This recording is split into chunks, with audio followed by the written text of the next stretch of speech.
L'épidémie du coronavirus est en train de se terminer, comme j'imaginais que ça se passe. Et donc, on a de moins en moins de patients. Et donc, on a clos notre première très très grande étude avec plus de 3600 patients qui nous permet d'avoir une vision assez claire de ce qui se passe. Donc, on a, parmi les gens qui ont été traités, la plupart des gens ont été traités par l'association hydroxychloroquine et azithromycine. Et dans ce groupe, la mortalité est de 0,5%, c'est-à-dire la plus basse au monde. Donc je ne sais pas si ailleurs l'hydroxychloroquine tue, mais ici, elle sauve beaucoup de gens quand même. Donc, si vous voulez, on a fait ce que nous, on considérait comme étant notre devoir, c'est à soigner les gens. Il faut dire que d'ailleurs, le gouvernement ne nous a absolument pas empêchés de travailler.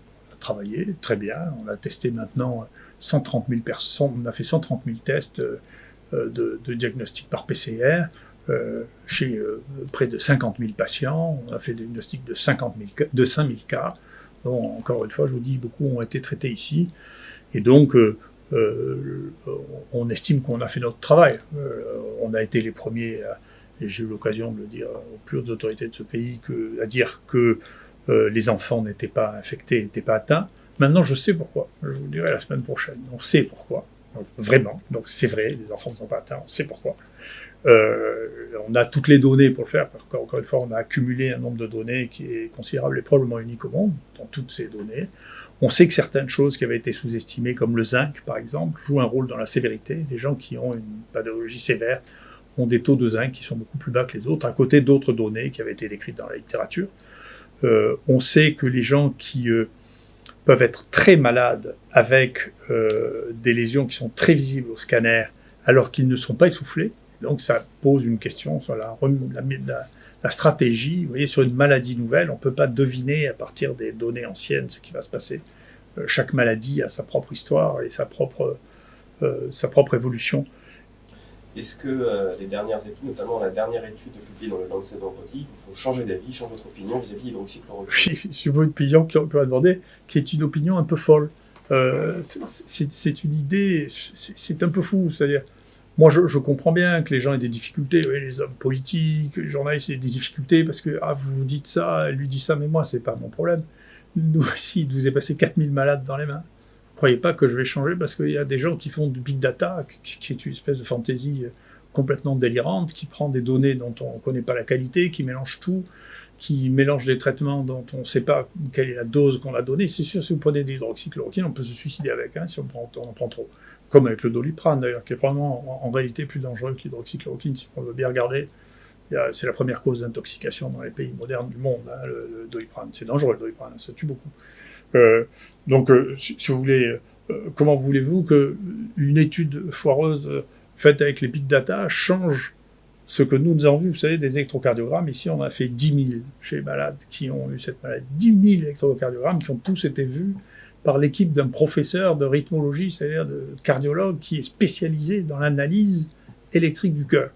Alors, moi, je ne vais pas changer d'avis parce qu'il y a une publication qui raconte, quel que soit le journal dans lequel il passe, c'est plus une question de se poser réellement la question de savoir si il existe une dérive de la recherche, des journaux de recherche médicale, ce que je crois, comparable à ce qu'on a vu dans la dérive des médias généralistes, dans lequel, si vous voulez, la réalité, le vrai monde, la réalité tangible, de choses que l'on peut voir, est tordue d'une telle manière qu'à la fois, ce qui est rapporté n'a plus rien à voir avec la réalité observable. Donc, moi, il n'y a rien qui va effacer, peut-être le gâtisme, l'Alzheimer, qui effacera progressivement ce que j'ai vu de mes yeux, ce que j'ai observé. Le reste, ce qui se publie dans la littérature, c'est complètement déraisonnable. Et donc, il y a une vraie question qui se pose là, comme ailleurs d'ailleurs, qui est la différence entre le travail réel, avec la vision quotidienne, moi, de tout ce que je vois. Tous les jours, ici, on fait 2 réunions d'1 heure par jour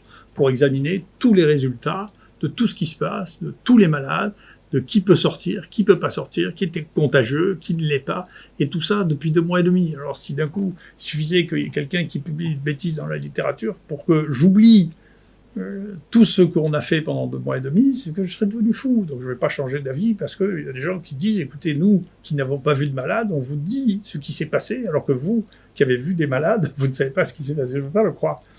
Et puis il suffit de venir voir les dossiers ici, c'est pas compliqué, de regarder ce qu'est la mortalité des gens qui sont passés chez nous, c'est pas compliqué. En tout, il y a eu 36 personnes qui sont mortes, qui sont passées à l'intérieur de l'IHU. On a regardé très précisément leur cause de mortalité à chacun, on sait de quoi ils sont morts. Il n'y en a aucun qui soit mort de tachycardie ventriculaire, c'est pas vrai. Donc comment c'est possible que nous, sur 4000, il y en ait 0 et qu'on rapporte dans un papier qu'il y a 10%? C'est impossible. Qui c'est qui se trompe? C'est celui qui n'a pas vu les malades ou c'est ceux qui ont examiné les malades? C'est pas sérieux. Moi, je ne vais pas changer de conviction parce que la réalité, je la connais. En plus, je connaissais bien l'hydroxychloroquine parce que je donnais, je sais pas, plusieurs milliers de malades avant pour d'autres maladies. Et puis, les rhumatologues donnent ça à plusieurs milliers de gens. D'ailleurs, vous allez voir les décisions politiques. Ça va être extrêmement étrange. Je veux dire, les rhumatologues ont le droit d'utiliser un médicament qui est très, très toxique.